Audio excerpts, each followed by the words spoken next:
Welcome to Things I Wish I Knew, the podcast from Thinking Faith, a work of the Jesuits in Britain. I'm Julia, I'm in my early 30s and I used to live in a Jesuit young adult community. We all live hectic lives and often don't get time to reflect on what's happening both to us and around us. This podcast is meant to help you to take a moment to stop and think about where you are, where you're going, and where your relationship with God fits into it all.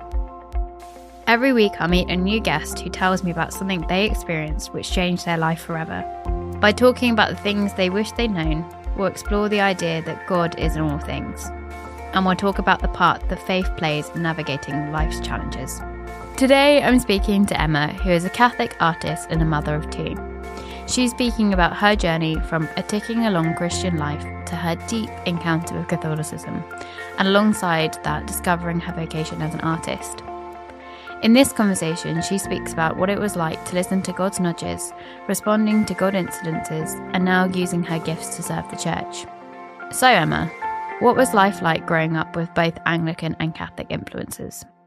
It was interesting. So my dad, he and his family, they grew up Catholic, but they were basically all lapsed by the time I was born.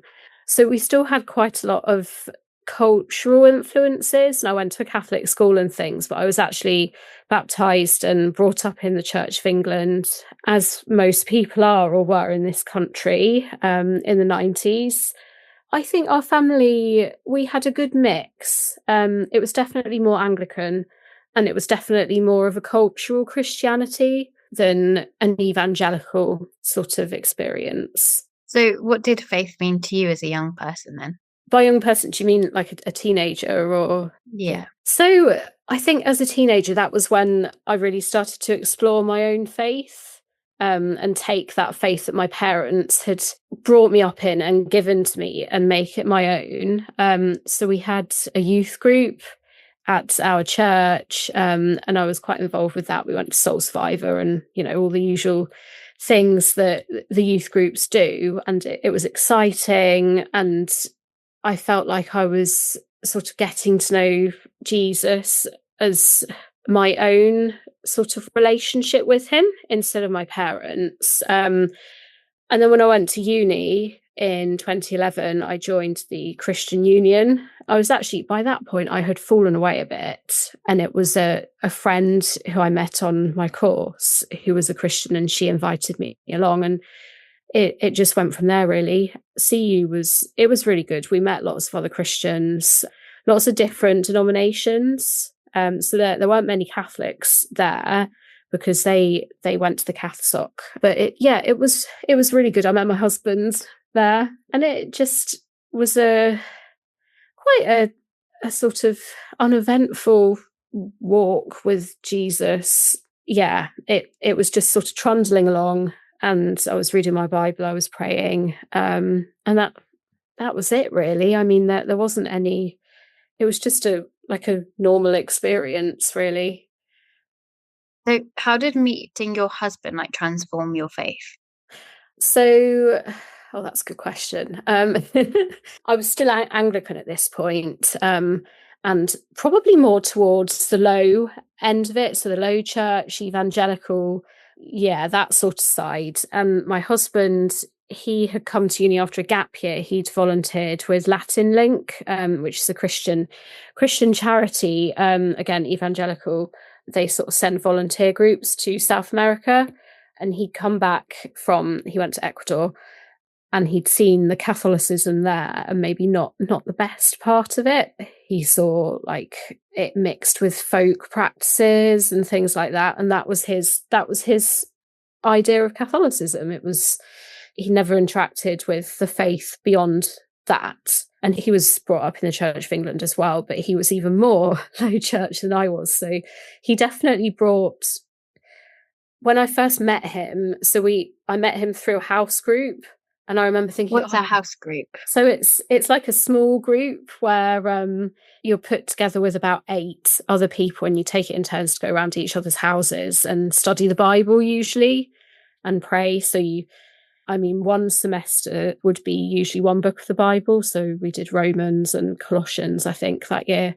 and then we'd cook dinner, and then we'd pray after Bible study. And I just remember almost being slightly annoyed by him, to be honest, because he had all these good experiences, and he seemed so much more well-versed and like in a closer relationship with God than I was. And I thought, well, when I got to know him a bit more and didn't find him annoying, I thought, oh, well, I could learn so much from him. And I think we've learned a lot from each other, actually, in different ways. So when you met him, you were studying pharmacy. What made you decide to study pharmacy? Well, I was good at science, and it was just coming out of the credit crunch. So the big recession at the end of the 2000s, I suppose it was. And my parents were very keen that I did something with a job at the end of it. I didn't want to do medicine. Veterinary, I sort of wanted to do, but then just decided that I just wasn't committed enough. So pharmacy it was.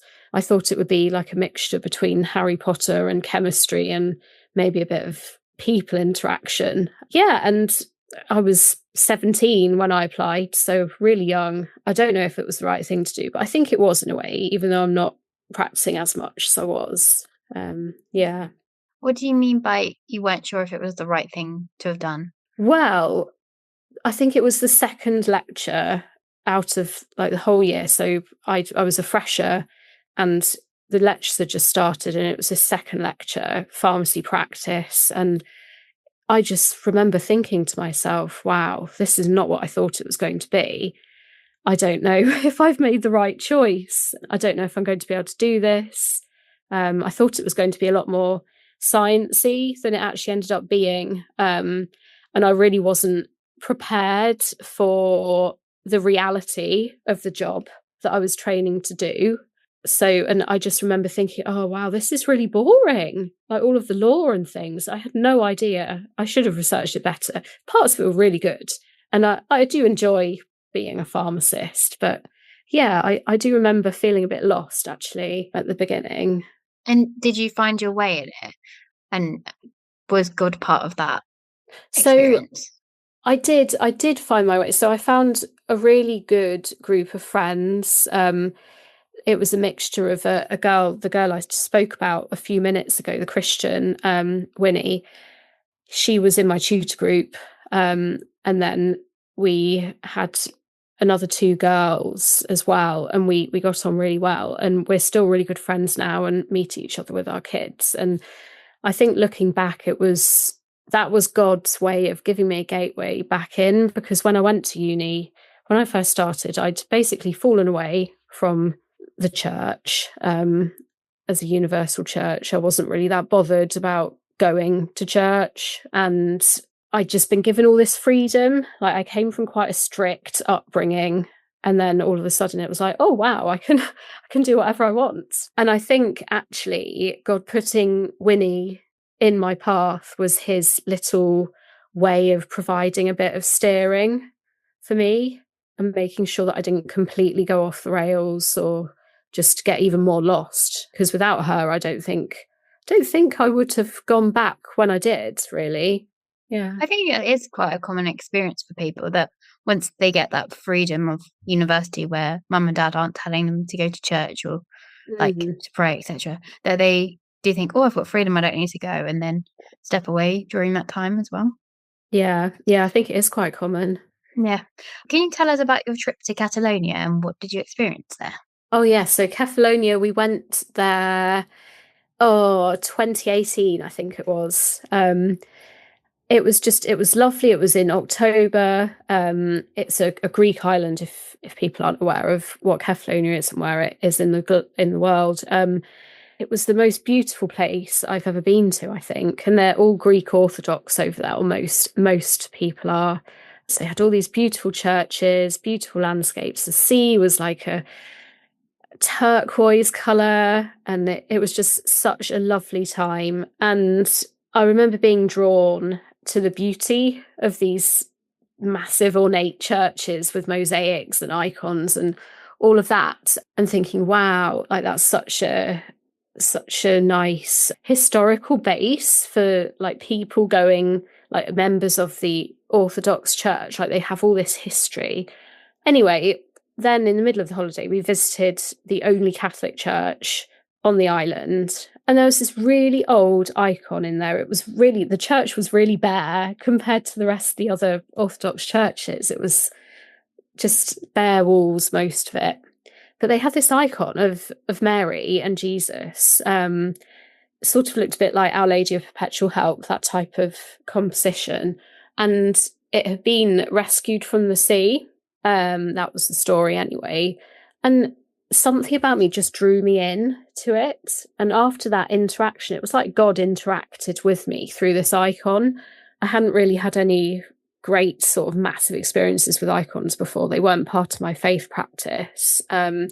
So he drew me into this icon, and then I just had this compulsion almost to learn as much as I could about the history of the church. And I remember sitting out on our balcony in the apartment we were renting, sort of looking on my phone about all different things like the church fathers and how had I not heard of these people before and all of this. And yeah, it was like God just gave me this big nudge.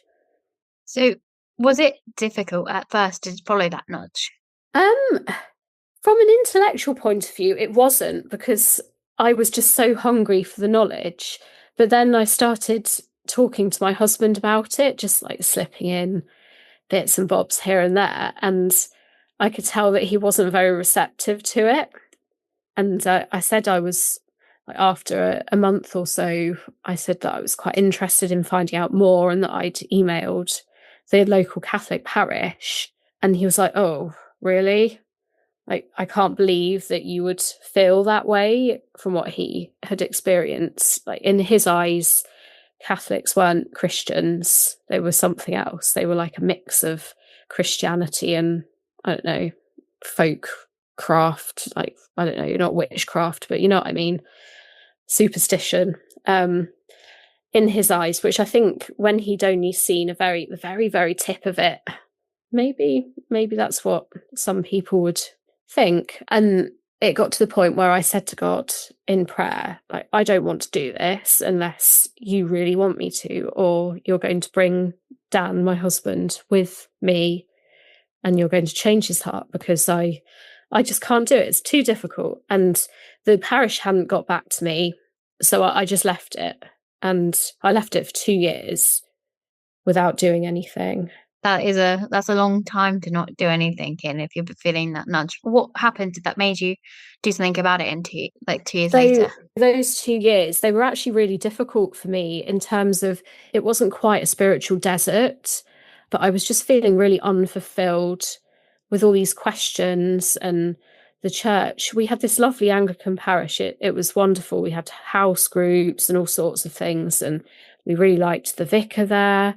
But there was, deep down, I just wasn't I did not feel in my heart that it was enough, in a way, which sounds really like cocky, but it's not meant to sound that way. It just, there was something nudging and tugging still. And actually, what the 2 years, so exactly 2 years after, a friend at the time said that she'd prayed for me. She was Catholic. She said that she prayed for me at worship night. And then literally the next day, I couldn't believe it, because I thought, oh, that's really nice. Thank you. She didn't really know what was going on at the time, like the amount of turmoil that was going on inside my head. And anyway, the very next day, I got an email from the Catholic priest in our town, from like, I think he just started at the church and he must have been going through emails. Anyway, I got this email and it was about confirmation classes. And I replied to him and said, "Please, can I meet with you? I need to talk to someone about these things that have been happening." So lots of God incidences had been starting to happen. Like, people have been taught, and these people didn't know either what was going on. So just lots of things like the email, and people had been, it come up in conversation quite a lot, and can't remember some of the others, but it was this sort of steady sort of flow of things that were a bit odd. Yeah. We talked about it on the podcast before about how sometimes it's more like little moments where like God is like clicking things into place rather than like a big boom moment. What was it like when you did finally get to have that conversation meeting the priest? It was a big relief, actually, more than anything, because I had said to him, are all of these things that I think are from God, do you think they're actually from God? Are they the Holy Spirit? Or is it just me making things up in my head, like making connections between things that aren't there? And he said that he thought it was from the Holy Spirit, from what I told him. And he just had this really calm demeanor as well. It just, I don't know, it made the pieces click into place a bit more. That didn't mean that I wasn't worried about talking to my husband. I mean, at this point, we had our first child as well. So our lives had moved on quite a bit. He knew that I had gone to meet the priest. So I think I was still a bit nervous about that. But all in all, I was relieved that actually something might be happening, and maybe it was just easier to not ignore God for 2 years and listen to what he had to say. Yeah. Because it was just getting harder and harder. I think that's a lesson for us all. Don't try and ignore God, because he doesn't make it easy for you to do it. It's like Jonah and the fish. What's it like being a Catholic now then? Now it's very, I mean, from a family point of view, we all go to the same church. So God did change my husband's heart. He's not a Catholic yet, but he's happy to come to Mass with us. He feels, I think, fairly fulfilled at church. We have a lovely community in our church. It's different from when I first started, because I don't have just a little baby anymore who can just sit in a pushchair. I have a 5-year-old and then a toddler. So it's a bit crazy, but things have leveled out. When I first joined the church, it was all a bit turbulent, maybe still. I wasn't quite sure. It was like, even though I'd thought I'd made my faith my own as a teenager and a young person, it was like I was sort of having to do that again in this new tradition. Like I felt completely new. And were there like parts of Catholic teaching that was harder to accept or took time to like process what that meant? Yes, there were. I would say there were two quite different parts. So from a theological point of view, I struggled a bit with the Immaculate Conception and the Assumption of Mary, just because it was so different to what I had been brought up with, even though I had that Catholic influence. And I did, like, intellectually, I wrestled with that quite a lot. And it took my priest telling me that sometimes you do just have to trust God and put your faith in him. And that really did help with that. Because as humans, we're never going to fully understand all of these things. And looking at it through a lens of God's love also helped, because I think you can think, oh, well, he didn't have to do that. Like that, Mary being immaculately conceived she didn't have to be for Jesus to come into the world. But then if you look at it through a lens of God's divine love, then it all starts to make sense, because of course he'd want Mary to be sinless to birth Jesus into the world. Anyway, that was, from an intellectual, theological point of view, that was probably the most difficult part. But also from just more of a pastoral point of view, things like contraception with a non-Catholic husband, that was quite tricky for us to navigate. With my job as a pharmacist, we give out the morning after pill. I wasn't giving it out at that point, but that sort of just cemented it for me that was not something that I would be doing. And that can cause not problems, but it has its challenges as well, like in the professional sphere. So yeah, those things were probably the most tricky. So because you mentioned pharmacy, and now you're doing lots of illustrations for different Catholic organizations. So how did that come about? Well, so I'd always been arty, and I really liked art as a child. I did art GCSE, art A level. And I kept it up through my studies and my professional job. I was doing things like wedding invitation designs and cards and things like that. And I think in my head, I'd always really wanted to fall back on that. Like I'd always really hoped and wished that I'd be able to have a creative, maybe not a career, but a creative outlet and not have to do pharmacy full time for the rest of my working life. And anyway, I'd quit my job as a hospital pharmacist when we found out we were expecting our first child, because it just the pace of it just wasn't going to, and it was COVID at the time, and it was really difficult. So I started doing more art, and it just sort of went from there. I didn't set out to be a Christian artist, but then it just sort of happened. It was like God again just nudged me in that direction. And it felt really, it almost feels, so when I create something, it feels almost like a prayer, and that it just felt so natural to be doing it. And then I reached out to CAFOD after, was it after? No, it was just before I was confirmed. So it was Lent 2022. And I got this, I can't even remember how I found the email address, but I found this email address for the art director there and emailed him, telling him a bit about myself and that I'd love to do some work with them. And they said yes. And it was just a colouring sheet. And then it just went from there. And then I started selling a few things, and I got commissioned to do a children's book, and it's just gone from there, really. And I've been working with CAFOD a lot for the past few years, and it's been absolutely amazing. They're great to work with. They're a lovely organisation. And yes, some other organisations and publishers and things like that. And it's just been I think it's been fruitful for me and fruitful for others. And I just hope that this gift that God has given me is just fruitful for anyone who encounters it. That's the whole point of it, I think. It kind of sounds like it started off as a side project and how now has moved into your vocational calling. Yeah, alongside motherhood. So I've always fitted it in alongside being a mum, which can be quite tricky, but I think the two work hand in hand, because I don't think I'd be making the art that I'm making without being a mother. And I think vice versa as well. Like it's really good to have that extra calling to work with the motherhood as well.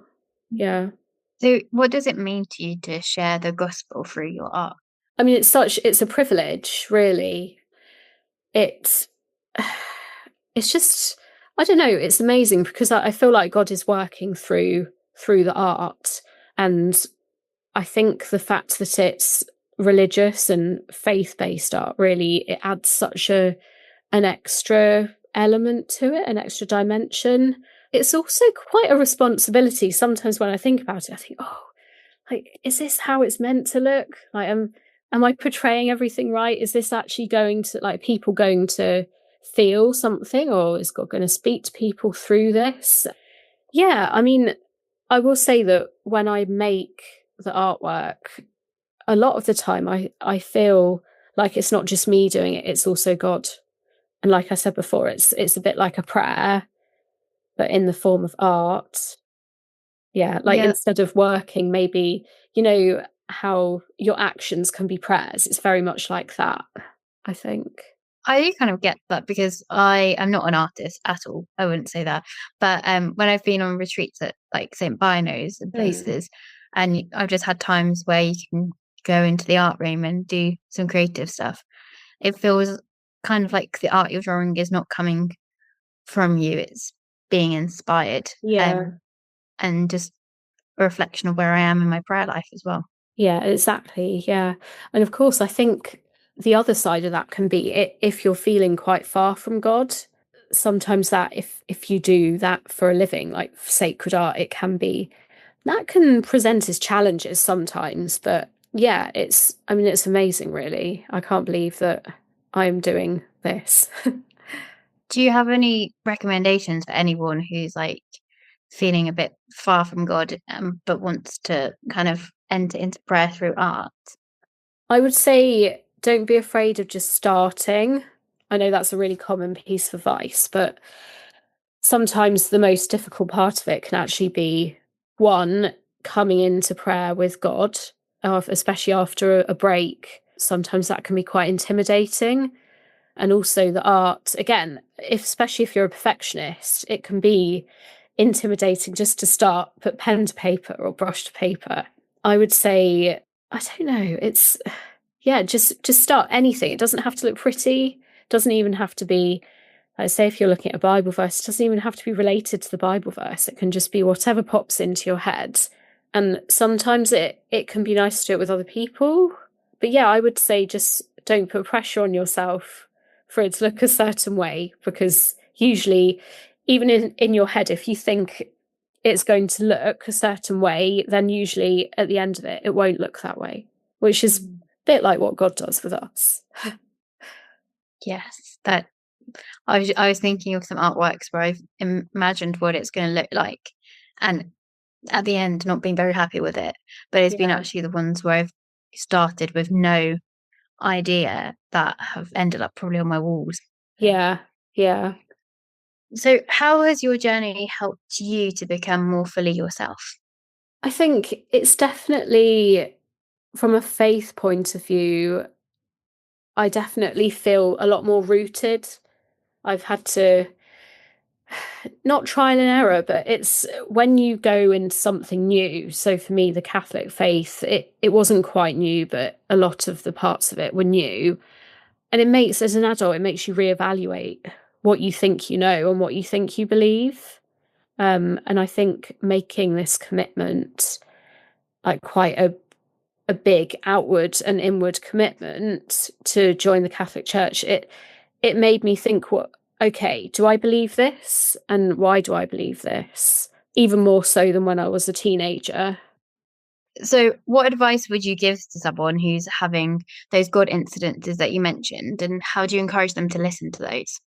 Yeah, so definitely praying with it helps. And also the thing that helped the most, especially if you're someone who second guesses your own thought, like I tend to second guess myself a lot. It's just the type of person I am. Seeking someone who is wiser than you and actually talking to them about it. So it could be a priest or another person of faith. It could be a sister, someone like that. Anyone really who you trust to talk to about it is really helped. If you're Catholic, confession. If you have a priest who's good at giving counsel, I definitely advise just take it to someone who you trust, who's a bit wiser than you. So what do you wish you'd known earlier about your calling and creativity and faith? So I wish I'd known that there's room at the table for everyone, that there's no concrete route to God or to creating. There's no concrete route of prayer, of meeting with God, of creating art. And it's really important. If you're creating Catholic or Christian art on a whole, you have to invite God in. Otherwise, it's not going to bear the fruit that you want it to bear. And what are you grateful for? Well, today I'm grateful for my family, which is probably an answer you get a lot. But my little boy turned 5 yesterday, and I can't believe it. And it's just been a wonderful week. And it's such a beautiful thing to go through life with them. Thank you for joining us. Oh, thank you for inviting me.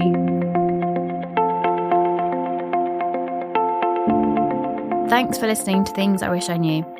I know this conversation is going to stay with me because Emma reminded me how God will use the right moment for you to meet him deeper. For Emma, that took 2 years for the priest to respond to her email.